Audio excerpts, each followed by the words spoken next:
لا حول ولا قوة إلا بالله العلي العظيم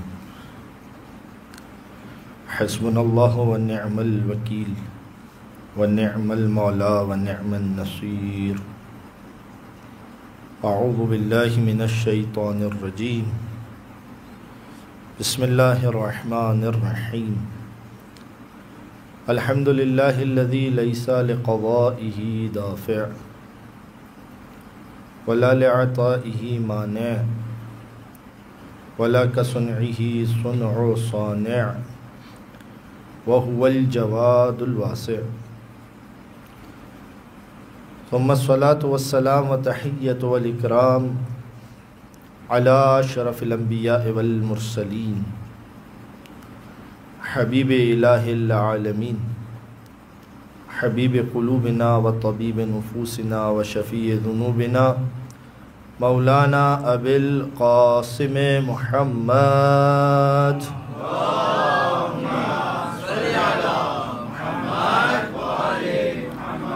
وعلى أهل بيته الطيبين الطاهرين المعصومين المنتجبين الميامين الذين أذهب الله عنهم الرجس وطهرهم تطهيرا اللهم صل على محمد وآل محمد واللعنة الدائمة الباقية المستمرة على أعدائهم ومنكر فضائلهم وغاصب حقوقهم أجمعين أما بعد فقد قال الله الحكيم بسم الله الرحمن الرحيم هو الذي خلق الموت والحياة ليبلوكم أيكم أحسن عملا وهو العزيز الغفور مل کر درود پڑھ دیجئے محمد و آل محمد پر اللهم صل علی محمد و آل محمد۔ عزیز سامعین، کل کی گفتگو میں آپ کی خدمت میں ایک دعویٰ پیش کیا گیا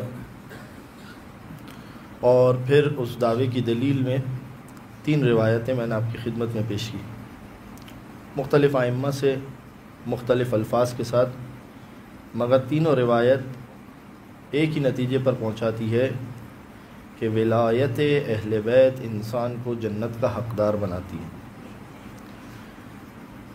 پھر اس کے بعد جو جنت کے انفراسٹرکچر پر جو ہم بات کر رہے تھے، درجات کی بات کر رہے تھے، اور چوتھے امام کی روایت کے اندر بالکل واضح طور پر یہ الفاظ موجود تھے کہ تم یہ دیکھو کہ تمہیں کس درجے پر جانا ہے۔ علی کا چاہنے والا اس اعتبار سے دیکھو۔ کل کچھ باتیں آپ کی خدمت میں کی، آج میں چاہ رہا ہوں کہ انہی باتوں کو کچھ مثالیں دے کر اور پھر کچھ مزید بات آپ کی خدمت میں واضح کرتا چلوں۔ ایک مل کر درود کا سہارا دے دیجئے محمد و آل محمد صلوات۔ اللہم صلی علی محمد و آل محمد۔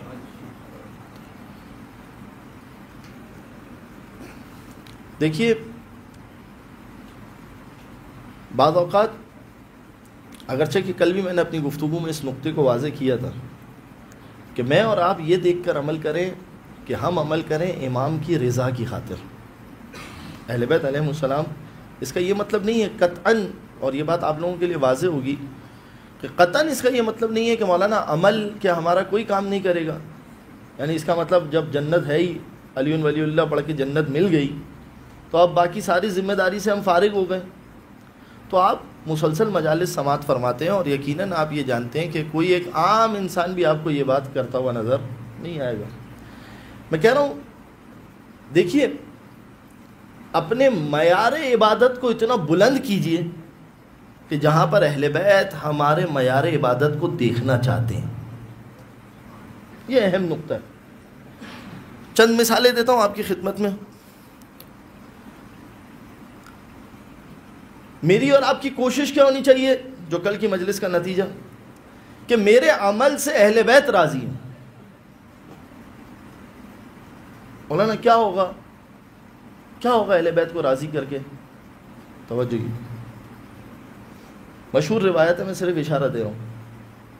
فاطمہ تو بضعۃ منی، فاطمہ میرا ٹکڑا ہے، من ارضاها ارضانی، جس نے فاطمہ کو راضی کیا اس نے مجھے. تمہاری عبادت بھی اس لیے ہونی چاہیے کہ شہزادی کیوں کہ آپ اس بات پر راضی ہیں کہ میں خدا کو سجدہ کروں.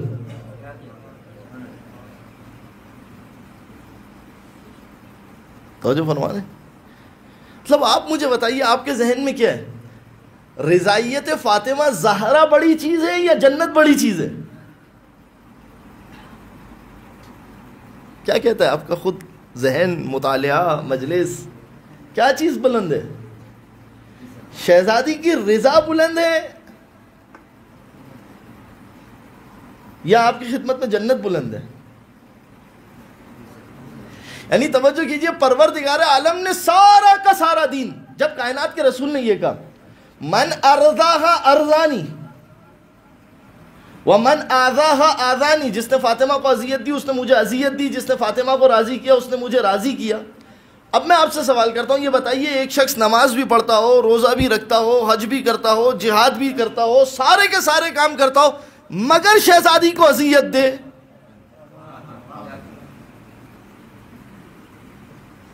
چلے اذیت دینے کو چھوڑ دیجئے، مگر شہزادی کو راضی نہ کرے، کس مقام پر ہے وہ؟ توجہ فرما رہے ہیں آپ؟ تو اپنی انسان کیا چاہتا ہے کہ میں جب بزنس میں پیسے لگاؤں تو کسی ایسے بزنس میں پیسے لگاؤں کہ جہاں سے پروفٹ تیز ہو اور زیادہ ہو. بس میں آپ کو یہی سمجھانا چاہ رہا تھا کہ عبادت میں بھی یہ کام کریں کہ جہاں سے پروفٹ تیز بھی ہو اور زیادہ بھی ہو، بجائے اس کے کہ جنت کے لیے عبادت کرو، فاطمہ زہرا کی رضائیت کے لیے عبادت کرو. اپنے مقام کو اور بڑھائیں. یعنی یہ بتائیے آپ میں سے اور مجھ میں سے کون شخص ایسا ہے کہ جو اس بات پر خوش نہیں ہو کہ چھٹے امام اس کے بارے میں یہ کہے کہ اس نے مجھے خوش کیا؟ کوئی ہے آپ میں اور مجھ میں سے ایسا ہے؟ میرے دوست احباب بچے میرے ساتھ ہیں، کوئی ہے ہم میں سے ایسا کہ جو اس بات پر بات کرے کہ مجھ سے، یعنی چھٹے امام میرے بارے میں یہ بات کہے کہ یہ وہ شخص ہے کہ جس نے ہمیں راضی کیا، جس نے ہمیں خوش کیا؟ اگر کسی کے بارے میں چھٹے امام یہ بات کریں، کس کے بارے میں چھٹے امام یہ بات کہہ رہے ہیں؟ توجہ کیجئے گا، وہ کون سا شخص ہے کہ جس کے بارے میں چھٹے امام یہ بات کہہ رہے ہیں کہ اس نے مجھے راضی کیا؟ سنیں کیا کہہ رہے ہیں امام. کہتے ہیں کہ جب تم میں سے کوئی شخص، خصوصاً وہ میرے دوست احباب بچے کہ جو یہاں پر نئے آئے ہیں، اپنے روزگار کے سلسلے میں آئے، اپنے کام کے سلسلے میں آئے، وہ توجہ کیجئے گا ان جملات کے اوپر. چھٹے امام کیا کہہ رہے ہیں؟ امام فرماتے کہ تم میں سے ایک شخص کہ جو اپنے معاشرے کے اندر امانت دار کہلائے، کہ جب اسے کسی نے امانت دی ہو تو اس کی امانت کا خیال رکھے. وہ شخص کہ جو اپنے معاشرے کے اندر دیندار کہلائے، اور پھر اس کے بعد اگر کوئی یہ کہے ھذا جعفری، دیکھو جعفری ایسا ہوتا ہے، یسرنی، ہمیں خوشی ہوتی ہے. ایسے بنو کہ جب تمہاری نسبت ہماری طرف جڑے تو ہمیں خوشی ہو. اسی بات کو پانچویں امام نے الفاظ بدل کے کہا. دیکھیں مفہوم ساری باتوں کا ایک ہے مگر الفاظ مختلف ہیں. کیا کہا امام نے؟ جنت کی فکر مت کرنا، وہاں تو ہم تمہیں لے جائیں گے. تمہارا معیار کیا ہونا چاہیے؟ کونوا لنا زینا ولا تکونوا علینا شینا. دیکھو ہمارے لیے تم زینت کا باعث بننا، ہمارے لیے رسوائی کا باعث مت بننا. اور جو فرما رہے ہیں اہل بیت ہمیں کہاں لے کر جانا چاہ رہے ہیں؟ ایک مل کر درود پڑھ دیجئے محمد و آل محمد پر.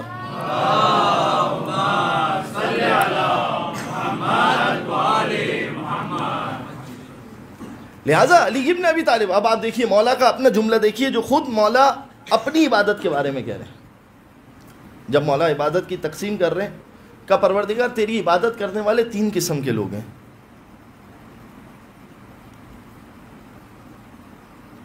ایک وہ شخص ہے کہ جو جنت کی لالچ میں عبادت کر رہا ہے.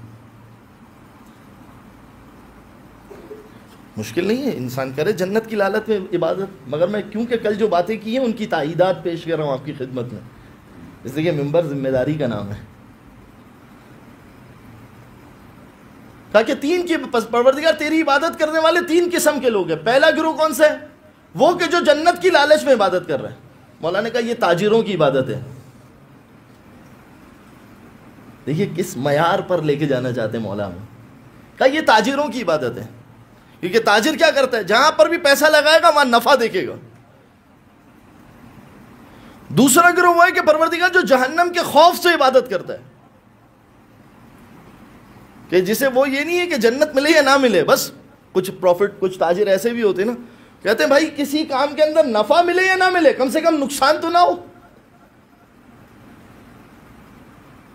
اور خدا کی قسم یہ بات وہی کر سکتا تھا کہ جو انسانیت کو، جس نے انسان کو بنتے ہوئے دیکھا ہو، وہی انسان کو اس طریقے سے بریف کر سکتا تھا.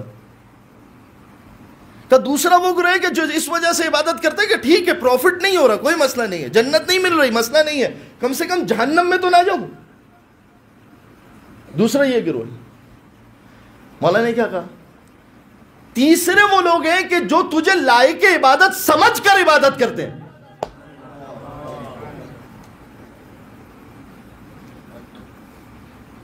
توجہ کیجیے گا کہ پروردگار تیرے آگے میں کسی اور کو کیوں جھکوں. کہا کہ یہ وہ عبادت ہے کہ جو ایک مومن کی عبادت ہے. توجہ کیا آپ نے؟ میں آپ کی خدمت میں چند ایک مثالیں پیش کرتا ہوں، بات آپ کی خدمت میں اور واضح ہو جائے. بعض لوگ ہمارے یہاں پر دیکھیے، توجہ کیجیے، کوئی مالی مدد کسی کی کرتے ہیں. آپ ہر عبادت کے اندر اس چیز کو دیکھتے جائیے. یہ بات مولا کی ایک قاعدہ ہے، ایک لا ہے جو مولا نے دی ہے. بعض لوگ کسی کو دیں گے نا تو وہ اس وجہ سے دیں گے کہ دیں گے تو مزید آئے گا. اچھا یہ یاد رکھیے گا، ایک بات آپ کی خدمت میں عرض کروں، اور یہاں پر جو نوجوان بیٹھے ہوئے ہیں، ہمارے یہاں پر کانسیپٹ اتنے خراب بیٹھے ہوئے ہیں نا دماغ کے اندر، کہ بعض اوقات ہمارے یہاں پر غریبی فقیری کو تقوی سمجھ لیا جاتا ہے. سب سے بڑا خراب کانسیپٹ ہمارے دین کے اندر یہ ہے کہ جو ڈال دیا گیا ہے، پتہ نہیں کس طریقے سے ڈال دیا گیا، مگر ڈال دیا گیا کہ جو ایک شخص غریب ہے، فقیر ہے نا، یہ متقی ہے. پیسے والے کو تو بیچارے کو متقی سمجھا ہی نہیں جاتا، بہت معذرت کے ساتھ. اور یہ دیکھ لیجئے گا، آپ کو کہیں نہ کہیں آپ کے ذہن میں نظر آئے گا، مگر ایسا نہیں ہے. میں آپ کی خدمت میں صرف ایک جو چیز واضح کرنی ہے اس کو یہ بتائیے، پروردگار عالم نے کیا کہا؟ اگر تم 1 درہم صدقہ دو گے میں تمہیں کتنا دوں گا؟ ہاں کسی نے جواب دیا، کتنا دوں گا؟ 10 درہم. صحیح ہے. کتنی روایتیں ایسی ہے، زیارت امام حسین کے لیے 1 درہم خرچ کرو، اور راوی نے آ کے سوال بھی کیا، وہ پکا کوئی کھوجا راوی تھا. کیا اس نے کمال کا سوال کیا مولا سے. پتہ ہے کیا سوال کیا اس نے؟ کہا مولا اس نے سارا خرچہ کر لیا تھا، آپ اپنی زبان میں سمجھانے کے لیے کہہ رہا ہوں، ویزا بھی آ گیا تھا، ٹکٹ بھی آ گئی تھی، سب کچھ ہو گیا تھا، اچانک سے بیمار ہو گیا، نہیں جا سکا. امام نے کہا اس کو بھی 1 درہم کے بدلے 1000 درہم ملیں گے.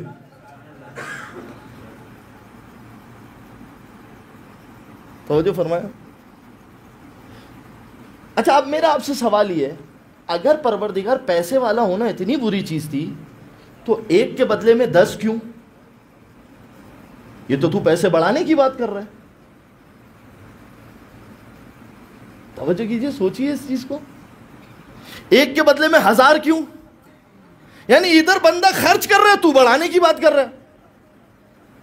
اس کا مطلب یہ ہے کہ دین اسلام کے اندر پیسے والا ہونا بری چیز نہیں ہے. پیسہ کس مقصد کے لیے چاہیے یہ مقصد ڈیپینڈ کرتا ہے کہ صحیح ہے یا غلط ہے. ایک مل کر درود پڑھیے محمد و آل محمد پر.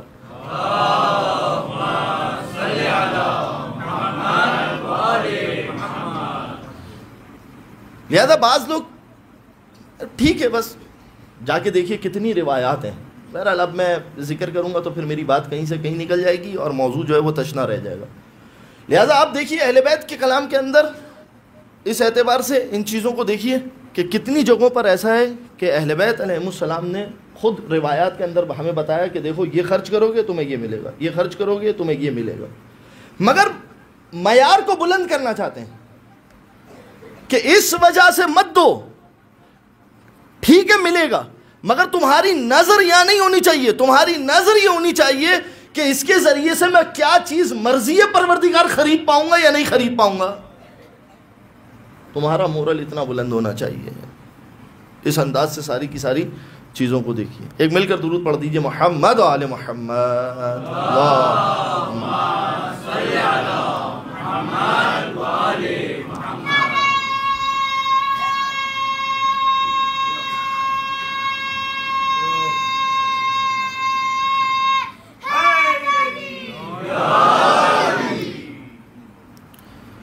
لہذا اس اعتبار سے ان چیزوں کو دیکھیے.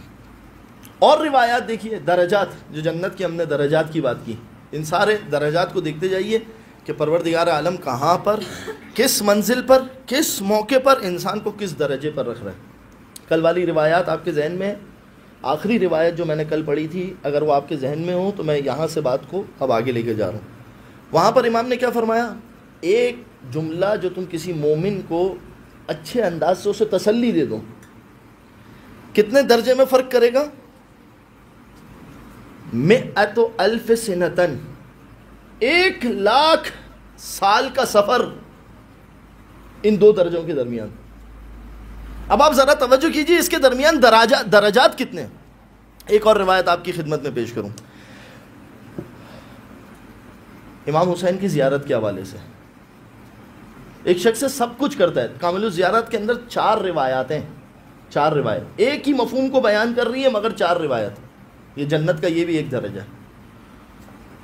کامل الزیارات کے اندر ایک ہی مفہوم 4 روایت. سب کچھ کرتا ہوں, مولا نماز بھی پڑھتا ہے, روزہ بھی رکھتا ہے, حج بھی کرتا ہے, زکوٰۃ بھی دیتا ہے, خمس بھی دیتا ہے, محفل میں بھی آتا ہے, مجلس میں بھی آتا ہے, سب کچھ کرتا ہے.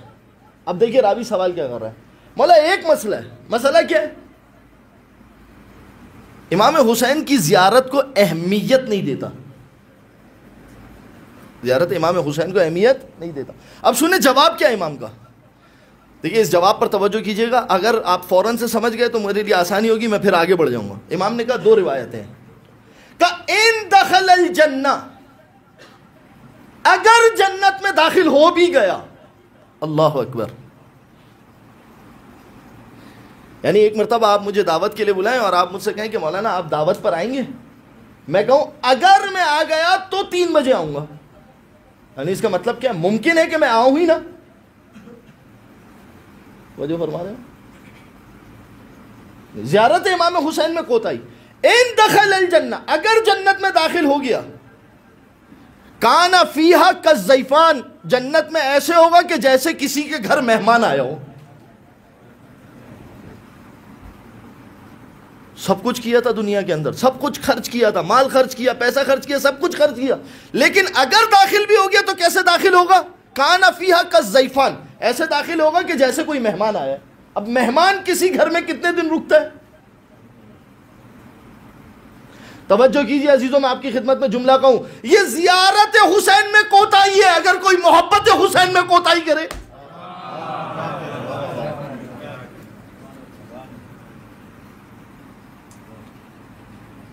خطرناک ہے, بارڈر لائن ہے, بارڈر لائن ہے. اس کے بعد دوسرا جملہ مولانا نے کیا کہا, توجہ کیجئے. جنت میں ایک طبقہ ایسا ہے, چلے اب یہ شہزادی کا ذکر بھی آ گیا جس کی خاطر مجھے آپ لوگوں نے بلایا ہے, یہاں تک میں آیا. ایک دوسری روایت میں مولانا نے کیا کہا, ان دخل الجنہ کان دون المؤمنین, اگر جنت میں داخل بھی ہو گیا تو پروردگار اسے ایمان والوں کے ساتھ رہنے نہیں دے گا. کون؟ کہ جو زیارت امام حسین کو قصدن ترک کرے. سب کچھ ہے, پیسہ موجود ہے, وقت موجود ہے, کام کرنے والے موجود ہیں, سب کچھ موجود ہے, صرف اپنی سستی. کیا کریں گے کربلا جا کے؟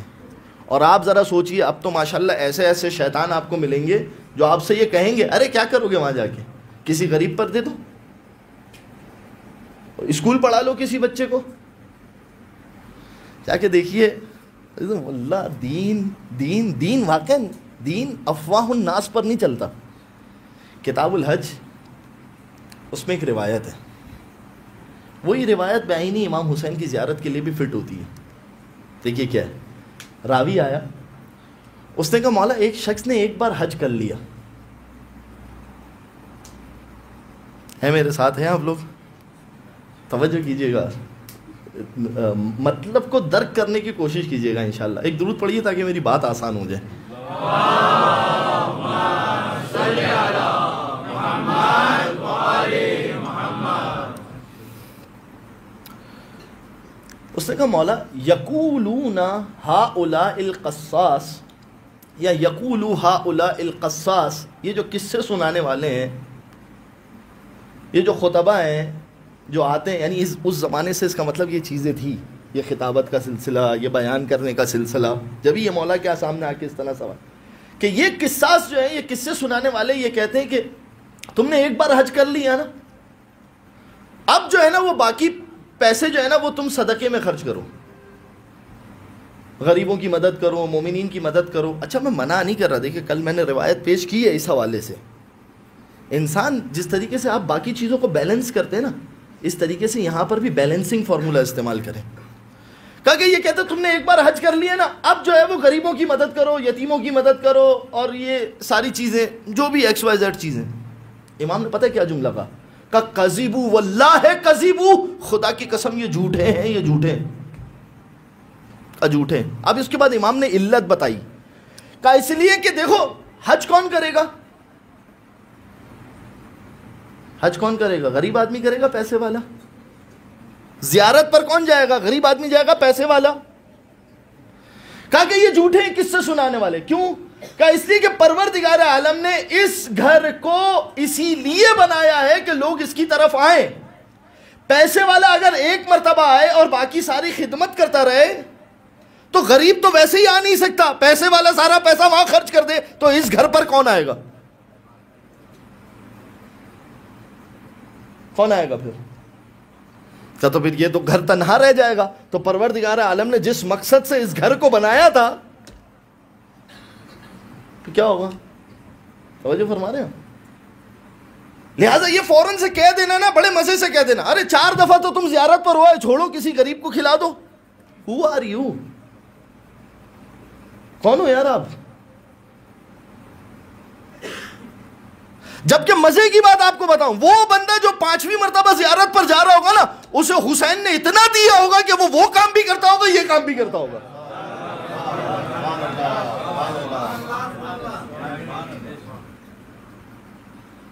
ہاں کچھ لوگ ہوتے ہیں ان کی بیماری یہی ہے کہ انہیں خود کچھ نہیں کرنا، مگر جو کر رہا ہے نا،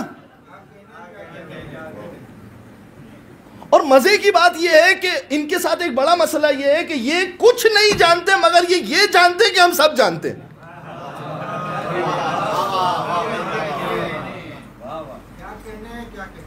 سب سے بڑا ان کا پرابلم یہ۔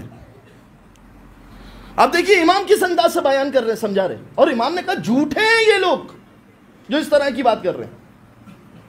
پروردگار عالم نے اس گھر کو بنایا اس لیے کہ لوگ یہاں پر آئیں، اس گھر کی طواف کریں، اس گھر کی خدمت کریں۔ لہذا جاؤ۔ اب آپ سوچئے ذرا مقام، یہ درجہ کون سا درجہ ہے؟ ان دخل الجنہ کان دون المؤمنین، اگر زیارت امام حسین کو ترک کرنے والا ہوگا جنت میں چلا بھی گیا تو مومنین کے رتبے پر نہیں ہوگا۔ پھر اس کے بعد پتہ ہے جملہ کیا ہے؟ کانا منتقص الایمان، اس کا ایمان ناقص ہے اس لیے خدا اس کو مومنین کے ساتھ نہیں رکھے گا۔ کانا منتقص الدین، اس کا دین ناقص ہے۔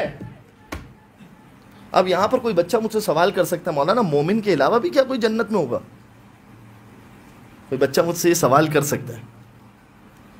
امام فرما رہے ہیں دون المؤمنین، وہ مومنین کے رتبے پر نہیں ہوگا۔ تو کوئی بچہ مجھ سے سوال کر سکتا ہے مولانا کیا مومن کے علاوہ بھی کوئی جنت میں ہوگا؟ ہاں، ایک کیٹیگری ہے جو بیان کی ہے، جو دنیا میں مومن نہیں ہوگا مگر وہاں جا کر مومن ہوا ہوگا، اور وہ بھی فضیلت کس کو حاصل ہے؟ شہزادی فاطمہ الزہرا کو۔ صلی روایت کیا بیان کرتی ہے؟ توجہ کیجئے گا عزیزوں، اس محبت کو سمجھیے کہ خدا اس محبت کے ذریعے سے مراتب کو کتنا بلند کرنا چاہتا ہے۔ سمجھیے گا اس محبت کو۔ کیا کہا روایت نے آ کے بیان کیا کیا؟ کہا کہ ایک وقت آئے گا جب شہزادی آئے گی باب جہنم پہ کھڑی ہو جائیں گی، قامت علی باب جہنم، جہنم کے دروازے پر کھڑی ہو جائیں گی، پروردگار کو مخاطب کریں گی اور کہیں گی پروردگار تو نے میرا نام فاطمہ رکھا تھا، اور ایک پوری طویل روایت۔ تو پروردگار سے اب دیکھیں سوال کیا کریں گی شہزادی، یعنی دکھ وہاں پر بھی شہزادی کو کس چیز کا ہے؟ کہ پروردگار آج میری حیثیت ان لوگوں پر واضح کر، یعنی توجہ کیجئے، معرفت کا ایک مقام وہ ہے کہ جو میرے اور آپ کے لیے بروز محشر کھلے گا. آج میری حیثیت کو واضح کر کے، تو نے مجھے کیا مقام دیا تھا، تو نے مجھے کیا رتبہ دیا تھا، آج میری حیثیت ان لوگوں کے لیے واضح کر. پروردگار عالم شہزادی سے کہے گا کہ شہزادی تم نے سچ کہا، میں نے تمہارا نام صدیقہ رکھا تھا، میں نے تمہارا نام فاطمہ رکھا تھا. تمہاری حیثیت یہ ہے کہ جسے چاہو جنت میں لے کر چلے جاؤ. خدا کی قسم روایت جا کے دیکھیے گا، مولا نے، اور میں آپ کو بتاؤں، اگر مولا یہاں پر کسی نماز، کسی روزے، کسی حج، کسی زکوٰۃ کا ذکر کرتے نا، یہ شہزادی کی توہین تھی. کہ جب مقام فاطمہ بلند ہو رہا ہو نا، جب مقام فاطمہ بیان ہو رہا ہو، کہ جسے تم لے کر جانا چاہتی ہو جاؤ، لے جاؤ. وہاں پر جا کے دیکھیے روایت کا جملہ یہ، شہزادی کیا کریں گی؟ میرے حسین کو رونے والے. اللہ اکبر. بلکہ بعض روایت میں اس طریقے سے، اب میں اس لیے کہ میں ہر روایت آپ کی خدمت میں کھولتا جاؤں گا، مجلس کی مجلس باتیں ختم ہی نہیں ہوں گی. بعض روایت میں اس طریقے سے، توجہ کیجیے گا، کہ پروردگار، عزاداری کا مطلب کیا ہے؟ ہاں یہ سن لیجئے ذرا، عزاداری کا مطلب کیا ہے؟ عزا کس سے نکلا ہے؟ تعزیت سے. تعزیت یعنی سمپیتھی. آپ کسی کو جا کے تسلی دو، اس کو کہتے ہیں عزاداری. جب ہم یہاں پر آتے ہیں، ماتم کرتے ہیں، روتے ہیں، گریہ کرتے ہیں، تو ہم کیا کرتے ہیں؟ زمانے کی امام کو کہتے ہیں کہ مولا دیکھیے ہم آپ کے ساتھ ہیں. یہی ہے عزاداری، کہ جب کسی کے گھر انتقال ہو جاتا ہے تو ہم اس کے گھر پہ جاتے ہیں، اسے تعزیت پیش کرتے ہیں. یہ لفظ ہم اردو میں بھی استعمال کرتے ہیں تعزیت پیش کرنے کے لیے. توجہ کیجیے گا، اب روایت کا جملہ کیا ہے. شہزادی وہاں پر سوال کریں گی، پروردگار آج تو مجھے تعزیت کیسے پیش کرے گا؟ کیونکہ تعزیت جب ہم کسی کو دینے جاتے ہیں تو اس کو صبر دلاتے ہیں، اس کے لیے خوشی کا باعث بنتے کہ تم ایک غم میں ہو، ہم آپ کے پاس آئے ہیں اور آپ کے لیے باعث خوشی بن رہے ہیں، باعث مسرت بن رہے ہیں. توجہ کیجیے گا، پروردگار آج تو مجھے تعزیت کیسے پیش کرے گا؟ روایت کا جملہ، پروردگار فاطمہ زہرا سے کہے گا، فاطمہ آج کے دن میں تجھے تعزیت ایسے پیش کروں گا، جو دنیا میں تیرے حسین کے اوپر ایک آنسو بہایا ہو اسے لے اور جنت میں چلی جا. یہ تعزیت ہے. جا کے دیکھیے بہار میں روایات دیکھیے، یہ تعزیت ہے من اللہ الی فاطمہ. جس کے ایک آنسو پر جنت بکتی ہو، تو کل تو میں نے بہت بڑی باتیں کی تھی. اب پرابلم کیا ہے بھائی؟ پرابلم کیا ہے آپ کو؟ میرا مال ہے، میرا بزنس ہے، میرا کاروبار ہے، میں کسی کو بھی دے دوں. جب ہے اس کی سید الشباب اہل الجنہ اس کے بچے، سیدۃ النساء الجنہ وہ خود. توجہ فرما رہے ہیں ہم؟ ایک مل کر درود پڑھ دیئے محمد و آل محمد پر.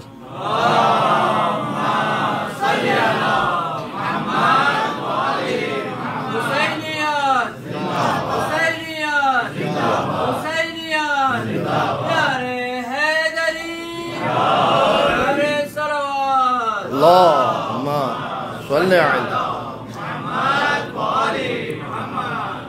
توجہ فرما رہے ہیں ہم عزیز. لہٰذا آپ جا کے وہاں پر روایات جب میں نے آپ کی خدمت میں پیش کی، اور یقیناً اگر کسی کو حوالہ چاہیے بندہ حقیر حاضر ہے.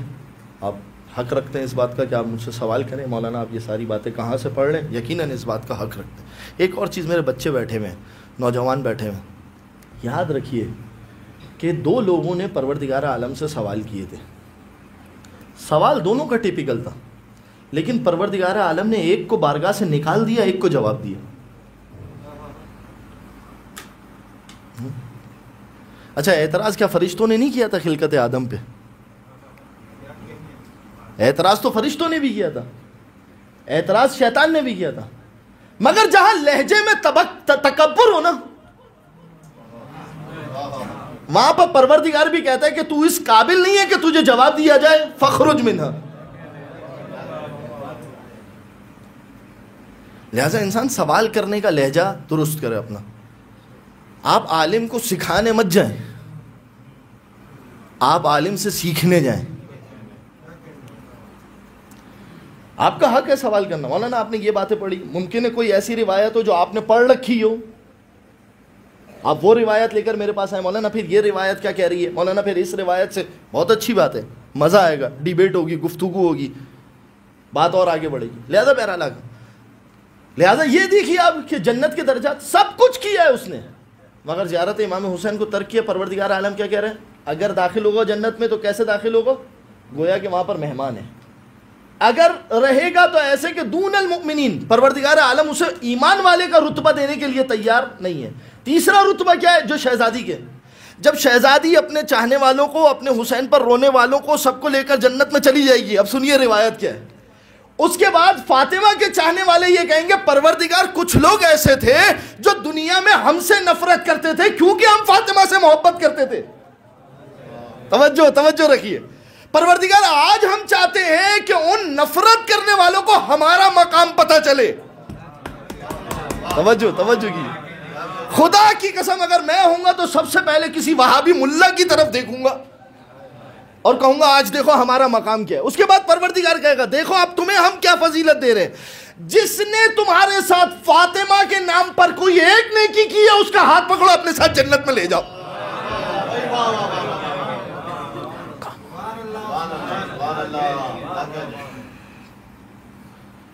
عقل ہے, حیران ہے. نام فاطمہ پر اگر کسی نے ایک نیکی کی ہے تمہارے ساتھ, جا کر دیکھیے روایت میں کوئی قید لگی ہے, کس فرقے کا تھا, کہاں کا تھا, کیسا تھا, کالا تھا, گورا تھا, جا کے دیکھیے.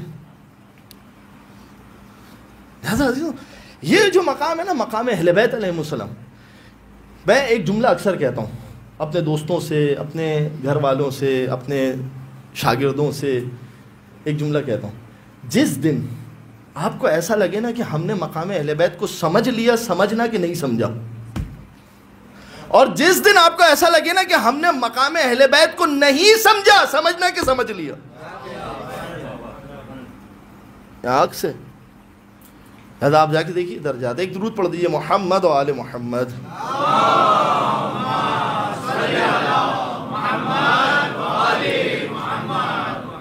یہ ایک درجہ. اب آپ آئیے اس کے علاوہ دیگر روایات دیکھیے. کل میں نے آپ کی خدمت میں عرض کیا تھا کہ تمہیں یہ دیکھو کہ کس درجے پر جانا ہے, یہ مت دیکھو کہ جنت میں جانا ہے یا نہیں جانا. اب دیکھیے ایک درجہ کیا ہے جنت کا. اچھا مزے کی بات, آپ کی خدمت میں ایک روایت پیش کرتا ہوں. جب آپ گھر پر جائیں گے تو آپ سب سے سوال ہوگا جی, جو اپنے خانوادے کو لے کر آئے ہیں, جب وہ گھر پر جائیں گے تو ان سے یقیناً سوال ہوگا. میاں اور بیوی جنت میں ایک رتبے پر نہیں ہوں گے.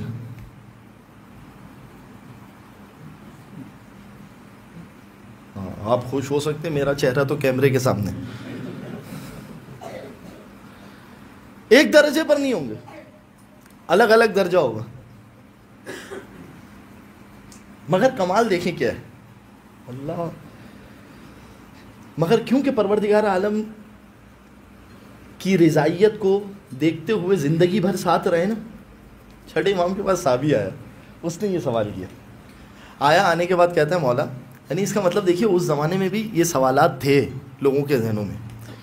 اس نے کہا مولا یہ بتائیے, رجل مؤمن, ایک شخص ہے کہ جو مؤمن ہے, وہ امرأۃ مؤمنہ, اور ایک عورت ہے کہ جو مؤمنہ ہے,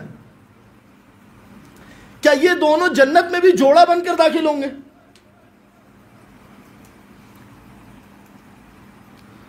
اس نے سوال کیا تو امام نے کہا کہ ان اللہ حکم و عدل, پروردگار عالم جو ہے وہ حکم دینے والا ہے, لیکن کیسا حکم دینے والا ہے؟ عدل کے ساتھ حکم دینے والا ہے. لہٰذا کیسے ہو سکتا ہے کہ اگر وہ دنیا میں بیوی سے زیادہ مومن تھا تو کیسے خدا ان دونوں کو ایک رتبے پہ رکھ سکتا ہے؟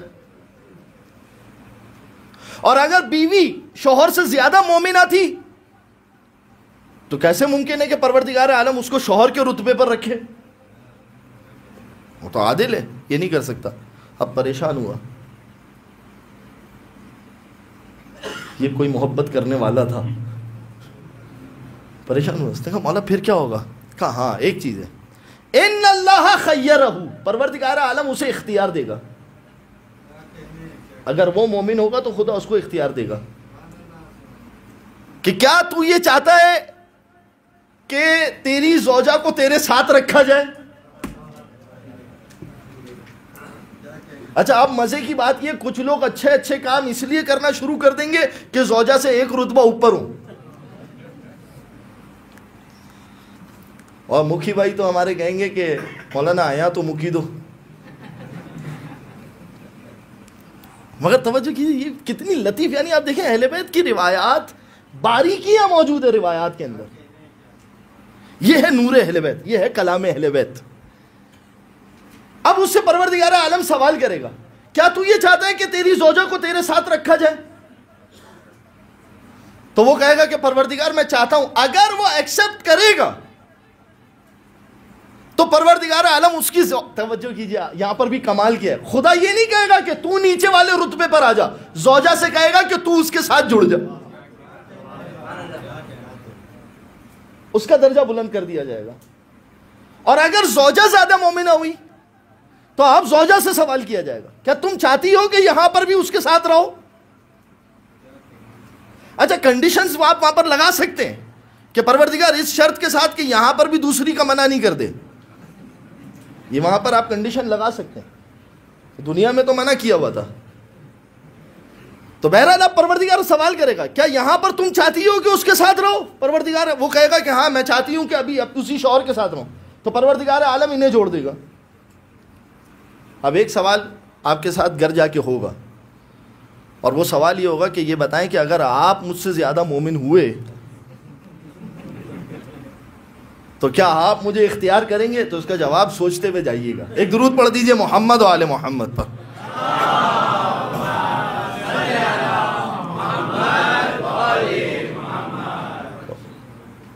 ایک یہ درجہ ہے. لہٰذا عزیزوں میں اس وجہ سے کہ آپ بات کو اچھے انداز سے سمجھ لیں، کچھ چٹکلوں کے ساتھ آپ کی خدمت میں بات کر رہا ہوں تاکہ آپ بور بھی نہ ہو، مگر مقامات کو سمجھیے کہ انسان جو ہے وہ کس مقام. لہٰذا توجہ کیجئے، اگر فرض کیجئے، میں کیوں یہ مثال دینا چاہ رہا تھا، فرض کیجئے شوہر جو ہے وہ محفل کے کاموں میں بیزی رہتا ہے، مجلس ہوتی ہے، اس کو یہاں پر آنا ہے، سیٹنگ کرنی ہے، معاملات دیکھنے ہیں، فون پر کال کرنی ہے، مرثیے والے کو بلانا ہے، سلام والے کو بلانا ہے، بیچارہ لگا ہوا ہے. یقیناً جب وہ ان کاموں میں لگے گا تو زوجہ کے اور گھر کے حقوق میں تلفی تو ہوگی. لیکن توجہ کیجئے کہ اگر بیوی اسی معاملے میں اس کا ساتھ دینا شروع کر دے تو اگر کل شوہر اہل بیت کے درجات کے ساتھ ہوگا تو وہ بیوی کو لے جا سکتا ہے. اہم ترین چیز ہے، وہ لے کر جائے گا. اب دیکھیے عزیزو، کثرت کے ساتھ درجات دیکھیے کہ اہل بیت علیہ السلام نے ہمیں کس انداز سے ان درجات پر جانے کی. ایک اور روایت آپ کی خدمت میں پڑھتا ہوں، ایک درود کا ہدیہ کر دیجئے. محمد و آل محمد صلوات.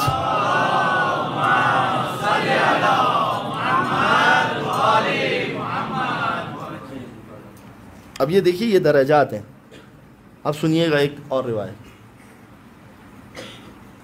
ایک سوال بچے عام طور پہ کرتے ہیں، مولانا یہ بتائیے امام زمانہ کی غیبت میں ہم کیا کریں؟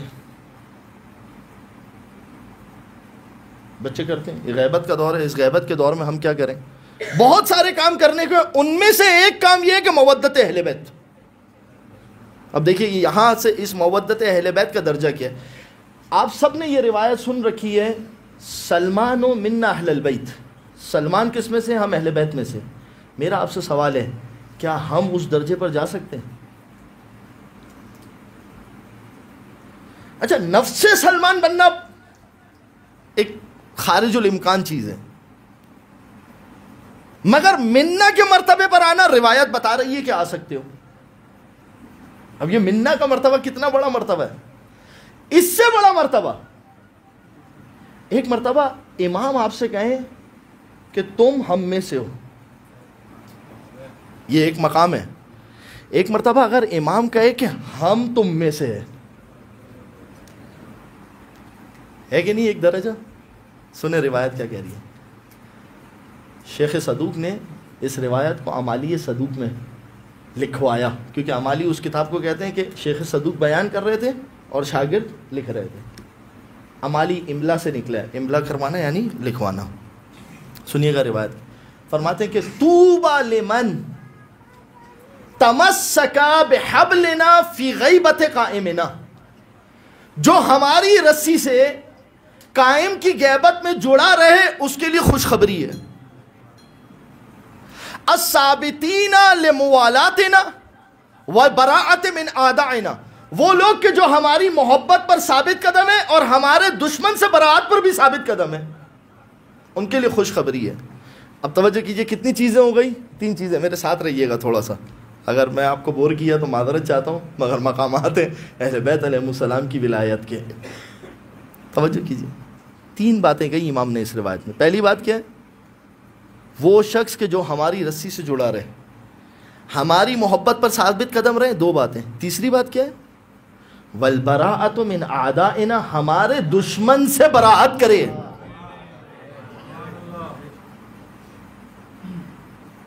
یہ بہت اہم چیز ہے. تیسری چیز یاد رکھنا، بعض روایات کے اندر یہ ہے، توجہ کیجئے، نماز، روزہ، حج، زکوٰۃ، خمس، جتنے فروعات ہیں سب کی بنیاد کس کے اوپر رکھی گئی؟ ولایات اہل بیت پر. سب کی بنیاد کس پر رکھی گئی؟ ولایت اہل بیت پر. اگر یہ ہے باقی ساری چیزیں، اگر یہ نہیں ہے باقی ساری چیزیں گئی. ولایت کی بنیاد رکھی گئی براءت کے اوپر. اگر ہمارے دشمن سے براءت نہیں ہے ہمیں تمہاری ولایت بھی نہیں چاہیے. اور یہ کوئی ایسی بات نہیں ہے مولانا یہ آپ کیا بات کر رہے ہیں. جا کے دیکھیے زیارت عاشورہ کے اندر، زیارت عاشورہ میں 3 اسٹیپ بیان کیے گئے. اگر ہمارے دشمن سے براءت ہے تو تمہاری ولایت ٹھیک ہے، اگر ہمارے دشمن سے براءت نہیں ہے ہمیں نہیں چاہیے تمہاری ولایت. مولانا یہ کیا بات ہے؟ کیوں؟ اس لیے کہ اگر یہ بات طے ہو گئی کہ ان کی بھی دوستی ان کی بھی دوستی،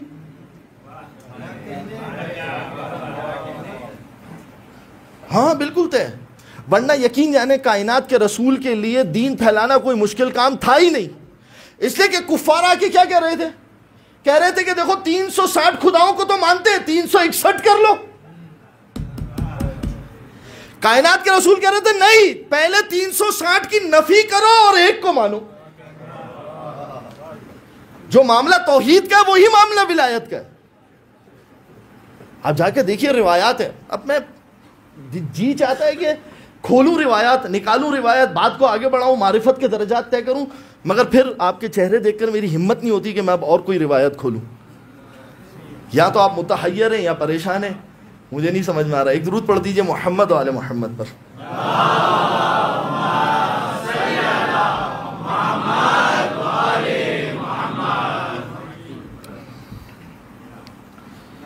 لہذا جو وہاں توحید کا معاملہ ہے یہی یہاں پر ولایت کا معاملہ ہے. اس کی ولایت، ہاں برابری پر کوئی بھی ولایت نہیں آ سکتی. اور کوئی بھی کا مطلب ہے کوئی بھی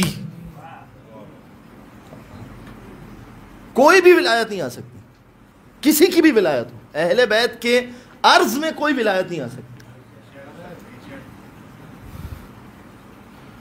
لہذا توجہ کیجیے کیا ہے براءت. 3 چیزیں بیان کی، ہمارے رسی سے جڑو، ہمارے دشمنوں کی ولایت، ہماری ولایت، ہمارے دشمنوں سے براءت. یہ تینوں چیزوں سے اگر تم جڑے رہے. اب سننا امام کیا جملہ کہہ رہے ہیں. کیا خدا کی قسم کیا مقام ہے، کیا مرتبہ ہے. اولئک منا، یہ 3 کام کرنے والے ہیں. اولئک منا نحن منہم، یہ ہم سے ہے ہم ان سے ہیں.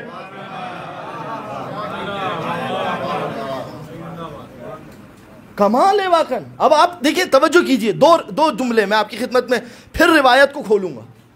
اولئک منا، یہ بات تو سمجھ میں آ گئی کہ یہ ہم سے. نحن منہم، یہ کیسے کہ ہم ان سے؟ کیا مطلب؟ یعنی اس کا مطلب یہ ہے کہ ہماری حقیقی امامت اگر بچی ہوئی ہے تو ان لوگوں کے ذریعے سے بچی ہوئی ہے. یہ وہ لوگ ہیں کہ جنہوں نے ہماری امامت کو بچایا ہوا ہے، کیونکہ ہماری امامت کے ساتھ کسی اور کی ولایت کو جڑنے نہیں دے رہے. دوسری چیز سنیں، بصائر الدرجات پورا ایک باب ہے، 20-22 روایت اس کے اندر موجود ہیں. وہاں پر کیا ہے روایت؟ توجہ کیجئے گا. اولئک منا نحن منہم، کیا مطلب مولا اس کا؟ کہ اس لیے کہ پروردگار عالم نے جب ہمارے جسم کو بنایا، جسم کی مٹی کی تو بات ہی نہیں ہوئی، پروردگار عالم نے کس مٹی سے بنایا خدا جانے، امام جانے. کہا لیکن جب پروردگار عالم نے ہمارے دل بنائے تو جس مٹی سے ہمارے دل بنائے اس کی بچی ہوئی مٹی سے ان لوگوں کو بنایا.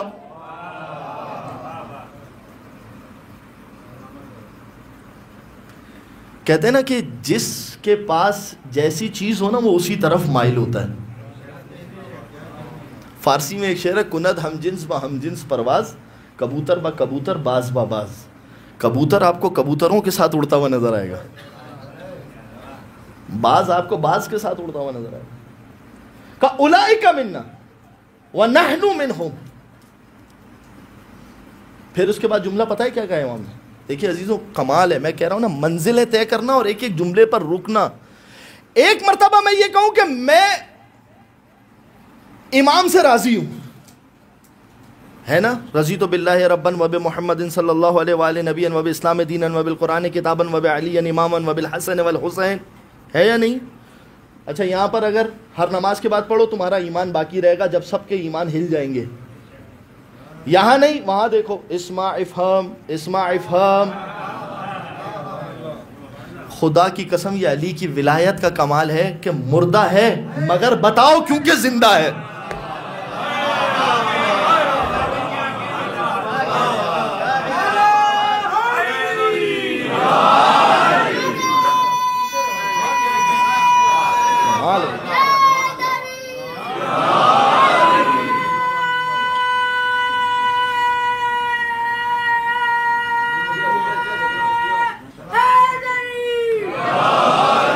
کبھی آپ نے تلقین سنی ہے؟ اسمع افہام اسمع افہام. دیکھو تو صحیح کہاں پر رکھا گیا ہمیں. لا تخف ولا تحزن، ڈرنا مت. بدماشی ہے. لا تخف، یہ ولایت ہے نا انسان کے دل سے موت کا خوف ختم کر دیتی ہے. دیکھیں آپ کو اہل بیت کہاں لے کر جانا چاہتے ہیں. لا تخف ولا تحزن. بھائی تمہارے چچا کی قبر ہے کیا؟ جس کی ہے ہم جانتے ہیں کس کی ہے. لا تخف، ڈرنا مت. ولا تحزن، تمہیں غمزدہ ہونے کی ضرورت نہیں ہے. اچھا یہ ہے فقل فی جوابہما انا اصلی و انا اصوم و انا ارکع و انا اسجد. جب آ کے پوچھے تو کہنا کہ میں نماز پڑھتا تھا، میں روزہ رکھتا تھا، میں حج کرتا تھا. یہ ہے فقل فی جوابہما اللہ ربی محمد النبی علی الامامی. سوال کرنا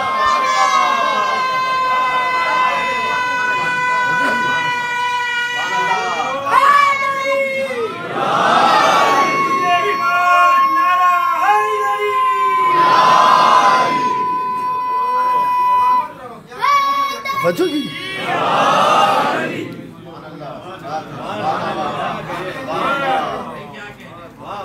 جا کر دیکھیے روایت کیا ہے.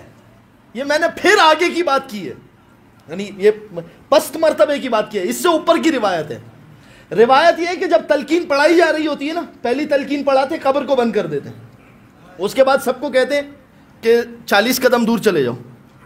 40 قدم کے بعد جا کے پھر واپس تلقین پڑھائی جاتی ہے. تو یہ کیوں کہتے ہیں سب کو دور چلے جاؤ؟ کیونکہ جیسے ہی اس کی قبر بند ہوتی ہے ملائکہ آنا شروع ہوتے ہیں. پھر کہا ہے کہ فقط ایک شخص موجود رہے یا چند مومنین. مگر کیوں موجود رہے؟ پھر سے تلقین پڑھو. پروردگار چلو پہلے تو مردہ تھا، کان تو قریب تھے، اب مٹی ڈل گئی، اب بھی سن رہا ہے. ہاں اب بھی سن رہا ہے. اب سنیں کیا جملہ ہے روایت کا کہ اب جو مولوی صاحب بیٹھ کے جو تلقین پڑھا رہے ہوتے ہیں نا، لا تخف ولا تحزن فنا ابن فنان یا محمد عرفان ابن امیر علی اذا اتاک الملکان المقربان فقل فی جواب اما.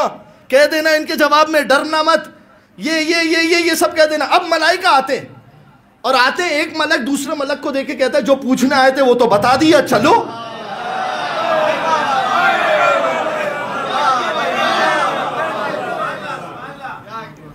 اب کیا کریں گے اندر جا کے؟ سب تو بتا دیا. مل کر درود پڑھیے محمد و آل محمد.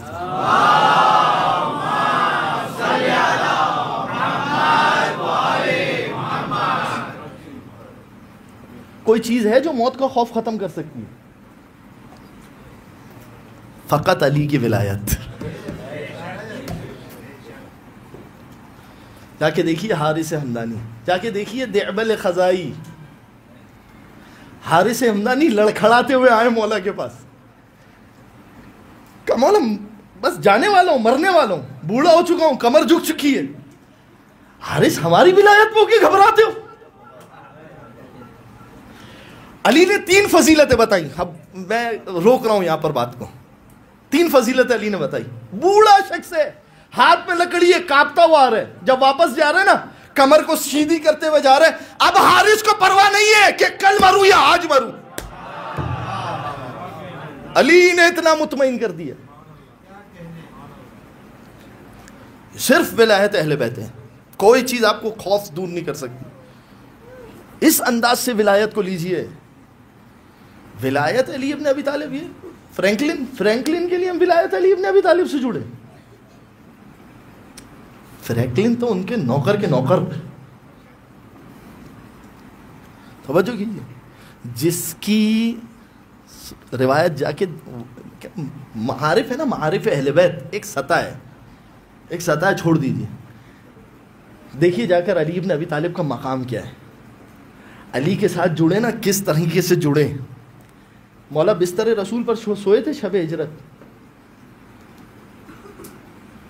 جب شب ہجرت وہاں پر سوئے،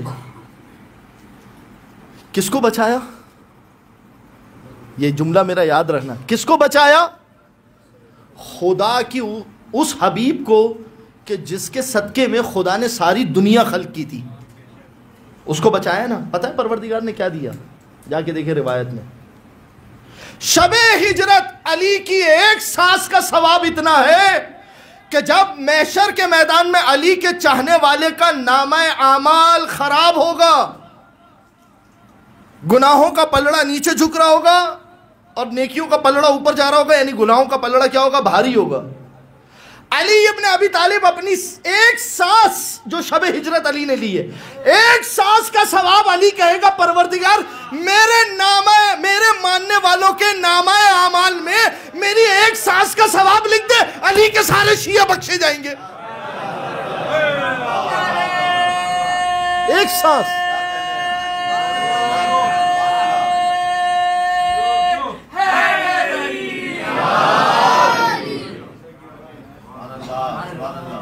ایک سانس. اس کا ایک شب سونا کائنات نے دیکھا، جب تلک نہ ہو تکیہ مرضی الہی کا. شب ہجرت جس کی ایک سانس کا ثواب. اب جملہ بس عزیزوں، میں جا رہا ہوں منزل مصائب کی طرف، زیادہ رکنا نہیں چاہتا. ایک اور روایت ہے ذہن میں پڑھنی تھی، پھر کبھی انشاءاللہ. ایک سانس، جس کی ایک سانس کا ثواب کیا ہے؟ سارے علی کے چاہنے والے بخشے جائیں. سننا، جس کی ایک ضربت کا ثواب کیا ہے؟ ضربت علی یوم الخندق افضل من عبادت الثقلین. کہ علی کی ایک ضربت اگر خندق میں چلے تو ثقلین کی عبادت. یاد رکھیے گا، اسی ثقلین کے اندر آدم کی عبادت بھی ہے، نوح کی عبادت بھی ہے، عیسیٰ کی عبادت بھی ہے. ثقلین کی عبادت اس کی ایک ضربت کا مقابلہ نہیں کر سکے. اب مجھے یہ بتائیے، جب وہ علی پروردگار عالم کے سامنے سجدے میں آ جائے، نہیں جملہ سنیے گا عزیزوں، جو بستر پر سوئے تو مرضی پروردگار خرید لے، جو میدان جنگ میں آئے تو ساری ثقلین کی عبادتیں خرید لے. اب مجھے بتائیے، جو پروردگار عالم کو سجدہ خریدے کرے تو کیا خریدے؟ کیا خریدے؟ سوچے، ہے اس سے بڑی کوئی چیز؟ مرضی الہی سے آگے کی ہے کوئی چیز؟ پروردگار علی کو دے تو کیا دے؟ توجہ کیجئے گا، جا کر دیکھیے روایت. یہ وہ مقام ہے کہ جہاں پر پروردگار عالم نے علی کو آ کے فاطمہ دی.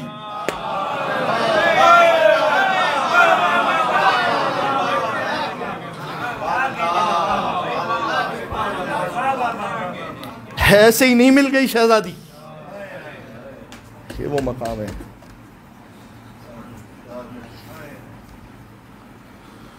اور یہ بی بی مولا نے کہا نا، نام رکھنا نا جب بیٹی کا فاطمہ، فلا تلتمہا. دیکھو اب اسے تماچا مت مارنا. اجرکم علی الزہرا، اجرکم علی الزہرا۔ عزیزوں رونے کے لیے آئے ہو نا، یہ جو اب آپ کی آواز نکلتی ہے نا ہائے، جب حسین کی مجلس ہوتی ہے نا تو ہم خطبہ کہتے ہیں کہ آج ایک بوڑھی ماں آئی ہوگی، مگر میں کہتا ہوں کہ آج ختیجہ آئی ہوگی۔ تو دیکھو اس زمانے کے مسلمانوں نے تو میری زہرا کی حفاظت نہیں کی۔ توجہ کرو گے، شہزادی جب اس دنیا میں آئی ہے نا، میں مصائب پہ آ رہا ہوں، بس چند جملے سنتے رہنا، روتے رہنا اسی طریقے سے۔ جب شہزادی اس دنیا میں آئی ہے اور جو شہزادی ختیجہ کے ساتھ جو سلوک ہوا نا، اس کے بعد ام ایمن کو بلایا۔ جب بی بی ختیجہ کا وقت وفات آیا، ام ایمن کو بلایا۔ ام ایمن کو بلانے کے بعد کچھ وصیتیں کی۔ کہ ام ایمن مجھے پتا ہے کہ جس طریقے سے مدینے والوں نے، جس طریقے سے مکے والوں نے میرا ساتھ نہیں دیا نا، میری بیٹی کا بھی ساتھ نہیں دیں گے۔ اچھا دیکھو، ایک بیٹی کو ماں کی ضرورت اس وقت ہوتی ہے جب اس بیٹی کی شادی کا وقت آئے، کیونکہ ماں بیٹی کو سب کچھ سمجھاتی ہے۔ اے ام ایمن میں تو نہیں ہوں گی، تو میری زہرا کا خیال رکھنا۔ ام ایمن نے کہا کہ بی بی آپ پریشان مت ہو، میں آپ کی زہرا کا خیال رکھوں گی۔ جب زفاف کا وقت آیا، فاطمہ زہرا اپنے گھر سے نکل کے علی ابن ابی طالب کے گھر جا رہی تھی، تو رسول خدا نے ساری عورتوں سے کہا کہ تم زہرا سے دور چلی جاؤ، مجھے بیٹھ کے زہرا سے کچھ باتیں کرنی۔ ام ایمن حجرے کے دروازے پر کھڑی ہو گئی۔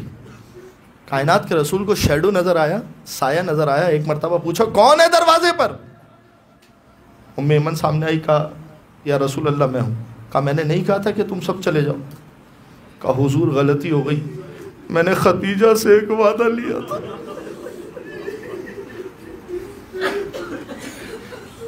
میں نے ختیجہ سے ایک وعدہ لیا تھا کہ جو شب زفاف ہوگی زہرا کی، میں زہرا کا خیال رکھوں گی۔ کائنات کے رسول نے ام ایمن کو دعائیں دی اور اس کے بعد رونے لگی کہ ام ایمن آج تو نے میری زہرا کا خیال رکھا۔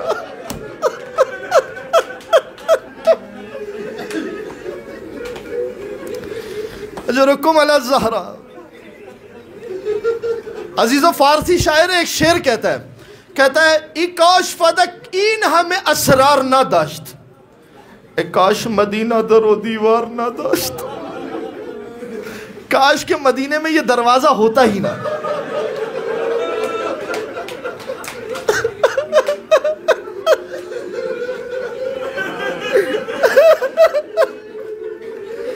فریاد دل محسن زہرائین است، اے کاش در سوختہ مسمار نہ داشت۔ محسن کے دل کی فریاد یہ ہے، دروازہ تو گرا، کاش کہ اس دروازے میں جلتی ہوئی کیل نہ ہوتی۔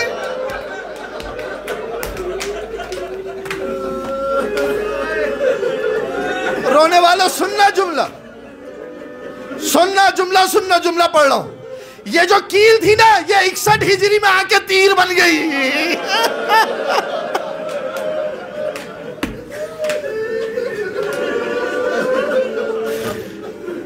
اجرکم علی الزہرا۔ بس عزیزو، ایک مرتبہ جب شہزادی کو ہوش آیا نا، کل میں مصائب پڑھ چکا ہوں، علی کے گلے میں رسی باندھی گئی، اور ایک مرتبہ جب بی بی کو ہوش آیا نا تو دیکھا کہ علی کو گھسیٹ کر لے کر جا رہے۔ شہزادی نے ایک مرتبہ اپنا بازو آگے بڑھایا اور علی کے دامن کو پکڑ لیا، کہا ابو الحسن کو لے جانے نہیں دوں گی۔ عزیزو یہ وہ موقع ہے کہ جہاں پر شہزادی نے اپنی قوت بتائی ہے، مگر اس کے بعد جانتے ہو کیا ہوا؟ 2 ایسے واقعات ہوئے۔ خالد بن ولید نے آگے بڑھ کے تلوار کا دستہ شہزادی کے بازو پہ مارا،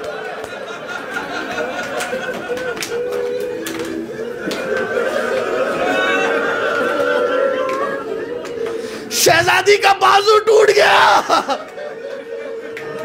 جب تک زندہ رہی دائیں ہاتھ سے تسبیح نہیں پڑھ سکی، مگر شہزادی نے پھر بھی علی کا دامن نہیں چھوڑا۔ مگر اس کے بعد جب کلفوس نے تاسی آلا،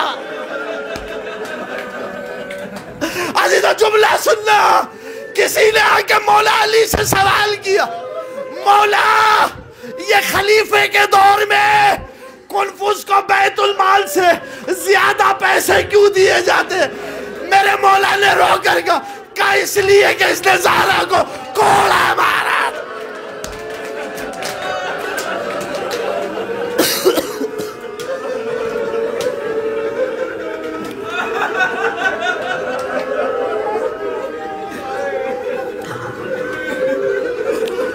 صلی اللہ علیہ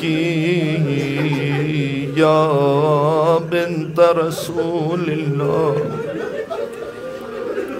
صلی اللہ علیہ یا زوجۃ ولی اللہ۔ مل کر عزیزو امام زمانہ کو یاد کریں۔